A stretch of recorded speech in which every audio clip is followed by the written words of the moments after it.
At andito na nga ako. Matagal-tagal din ako hindi nakapunta dito. So, ayan. Yung mga humiga nung bagyo, tumayo din naman. So, ayan na nga. Namumunga na.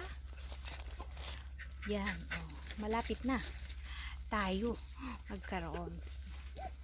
Ay, may nakakita sa akin na dugi. Oh, di ba? Akalain mo, andito na ako, ang laki nila. So,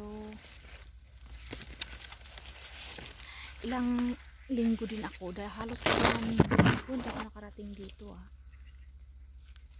After namin magkupra, damuhan ko pa naman, kaya lang yung iba hindi na namin naabot. So, ayan, namumunga na, kaya lang inuud pa rin. Oh, payat.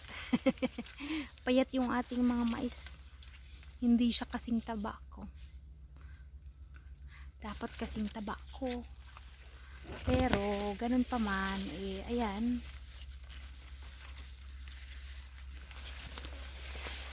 Oh, andito nga ako.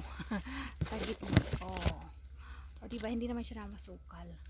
Kasi, nadamuhan naman. Kaya lang, yung iba, talagang wala. Mahirap. Tapos, tingnan ko dito yung mga okra. Kung namunga na, mukhang natakpan na ng mais. Oh, di ba? Ang ganda pa naman ng kulay niya. Parang blue. Ano ba tala? Asul. Parang green na asul. Ano ba? Yung basta yun. Oh. Di ba? May magiging ano naman tayo? Oh, di ba? Sulit naman yung pagod. Sana maging maayos din yung magiging ani natin. Ayan, sa mga mahilig sa mga ano dyan, mahilig sa mais, nilaga. Ay naku, kailangan nyo na mag-prepare.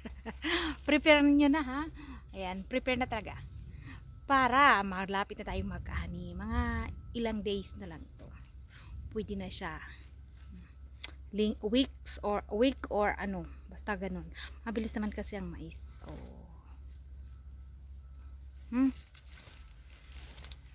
May mga matataba din naman. Ayan, katulad nito, kasing taba ko. Ayan. Okay, so nag-umpisa pa lang siyang mamunga.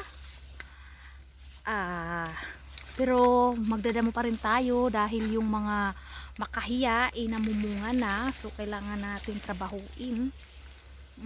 Kaya lang, pag dumarating talaga ako dito umuulan. Paulan na naman. Dapat hapon andito na ako.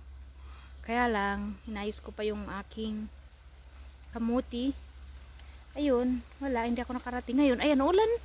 Ay, naku po. Ayan, thank you so much for watching, guys. Ako'y patakbo na doon sa kubo.